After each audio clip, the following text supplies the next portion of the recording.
Chairman, good morning. Friends of Hong Kong, I think we are all here as a family, and I'm so pleased that I met so many new friends today, but also catching up with so many old friends, including my old friend David Matheson, QC. And Barry, I remember very well that in the 80s, we met through our late mutual friend Bill Lam, and it has been a wonderful association with both PwC and the Canadian Chamber.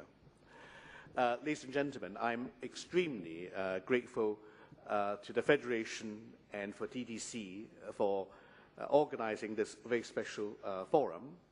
I'm particularly happy and grateful that I can this morning share the platform with Ms. Pansy Ho, whom I have known and admired for many years than both she and I care to recall. And I'm very, very pleased to hear her presentation, and her company is going from strength to strength, and is all credit due, deservedly, to Pansy and her colleagues.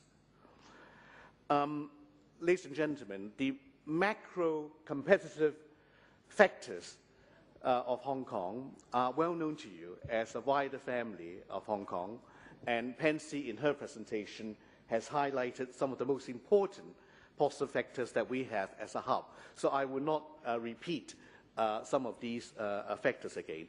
I would like to share with you this morning the experience of a small local Hong Kong family business that have been able to take advantage of all these macro positive factors and the rapid rise of China in the last 30 years to become an international investment institution with almost global presence today. I will talk a little bit about it in a few minutes, but always with a focus on China and China-related theme and strategy.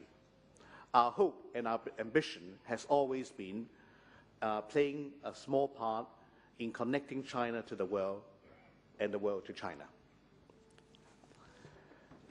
I returned to Hong Kong in 1982, having been trained as a solicitor in the City of London, and I practiced corporate finance and M&A transactions and China-related transactions at the very early stage of China's open door policy. That's when I had the privilege of meeting these well-known international lawyers from Canada, David and his partners, and also many others who are here, who we had the privilege of working as professional colleagues.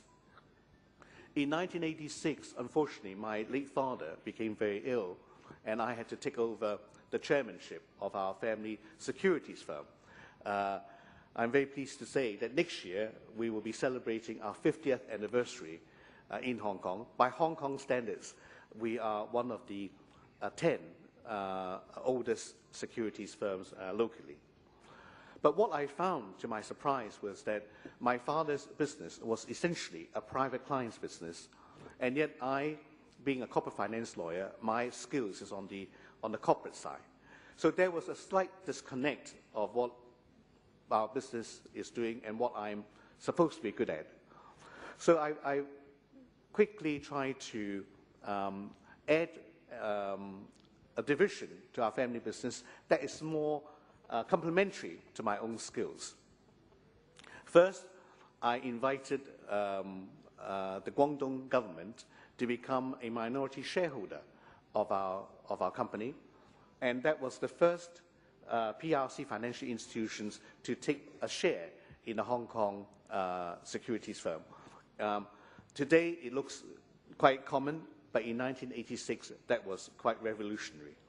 And over the years, we have trained hundreds of professionals who come through our firm here from Guangdong on a one-year training program, and thereby helping China to develop its initial pool of corporate finance and stock market expertise.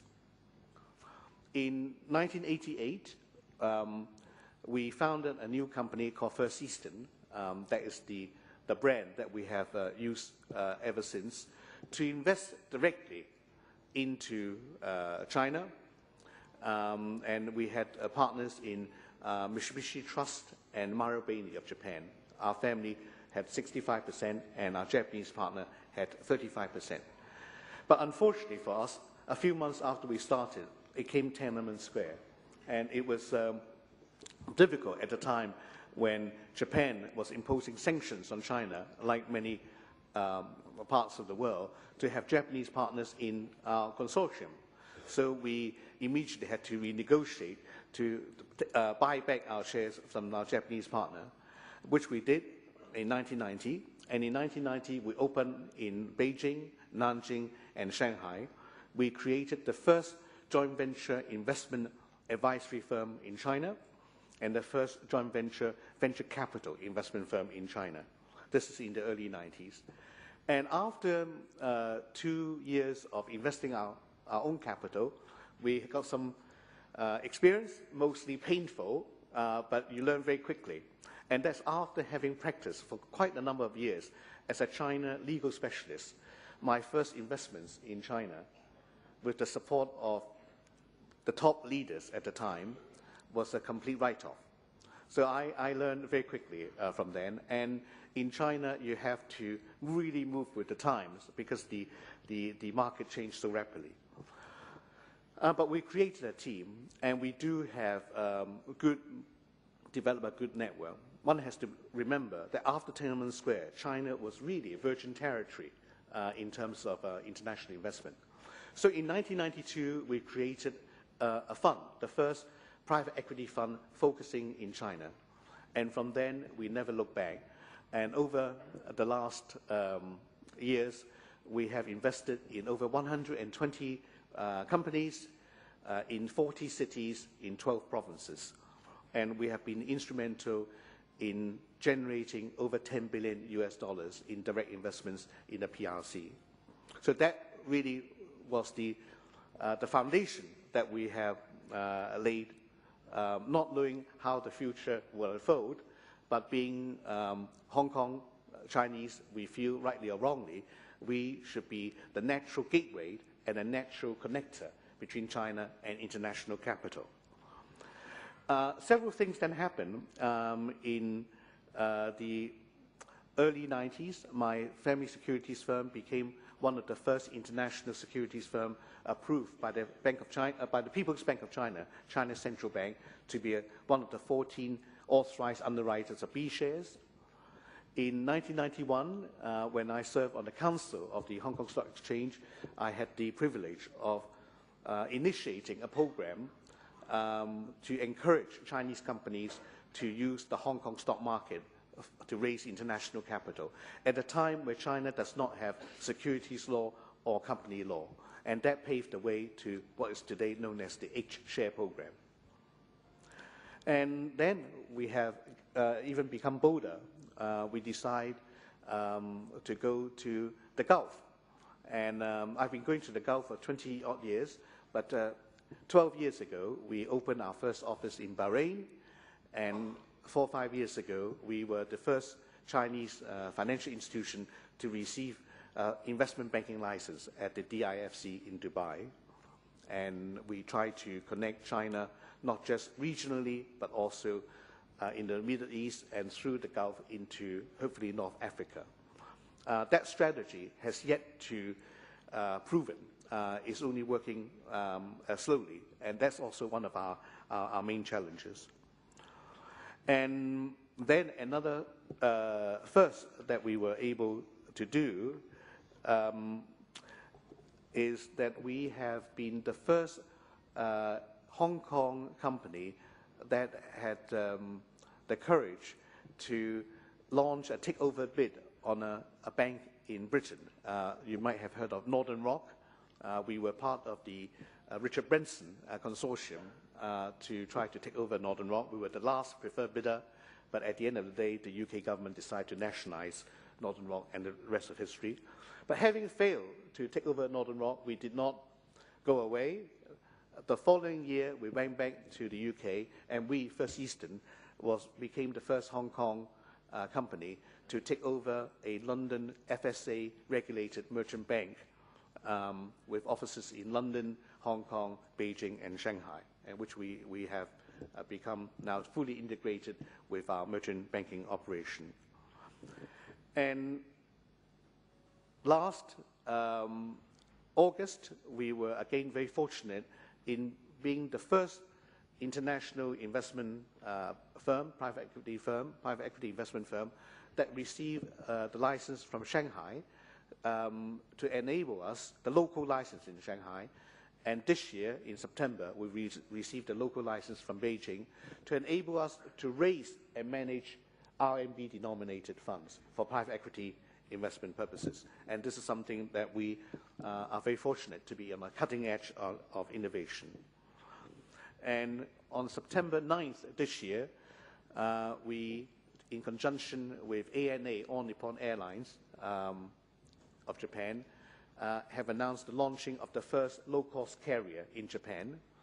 And we are the first foreign company, not just a Hong Kong company, to be able to take 33% ownership in a Japanese domestic airline. And that is the maximum foreign ownership allowed for the moment.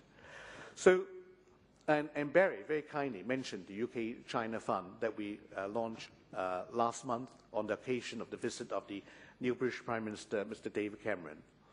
Our DNA is such that we only do buy-ins as opposed to buy-out. We are very comfortable to be minority partners. We're not paranoid about control. Our mission is to add value to help our major partner to succeed, whatever methodology or route that may take. It may be introducing just capital, but more likely than not, it will include enhanced financial and management input, international technology distribution, and bring in the right professional expertise, or help them to raise capital regionally and internationally. That we've been doing for more than 20 years, investing in Chinese companies, helping them to go abroad. But as the global market now changes, Chinese companies are beginning to go global. More and more international companies come into the thriving China market because Europe and the American markets in the foreseeable future will still be stagnant in its gradual recovery. China is the shining light in the world as a new emerging market. But as a mid-sized company, it's very difficult to succeed in a market like China, as we have found out ourselves. So now we are turning the table. We're beginning to invest in medium-sized companies in Europe, in America, and in Asia, and together we'll help them to crack the new China market, particularly for the rising middle-class consumers. So, ladies and gentlemen, I think being based in Hong Kong and being Hong Kong regulated institution, you don't realize how fortunate and how privileged that is until you go abroad. When we were trying to take over Northern Rock, we have to go through FSA clearance.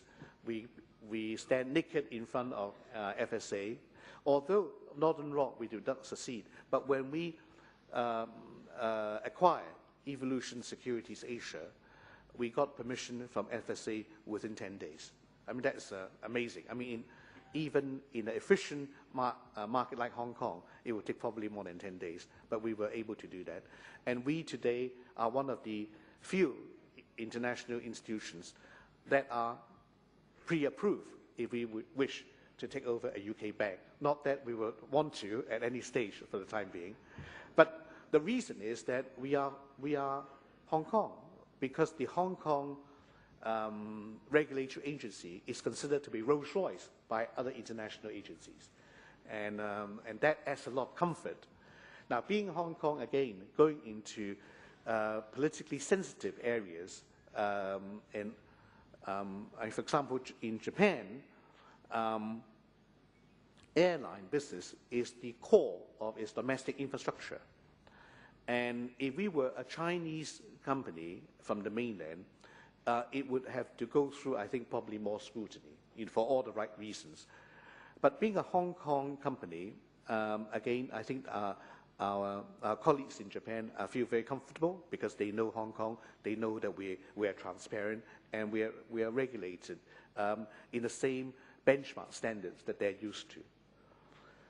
But we also have to adapt to change and always have to be innovative and, if possible, at the cutting edge of that innovation. And that is Hong Kong's own DNA. Hong Kong has no natural resources but our people, but our willingness to change, to adopt to change, to be culturally diversified. Now, that DNA for Hong Kong people, Hong Kong companies, are extremely competitive in today's changing world. And finally, as China continue to hum away, and in the relative chaotic global markets, China is still, despite all the challenges of inflation or the possibility of some asset bubble, China is still a pillar of stability in this region and probably in the global market. As China continues to rise in the 21st century, Hong Kong being the best and the most natural gateway to China, I believe that Hong Kong's finest hour is yet to come. Thank you very much.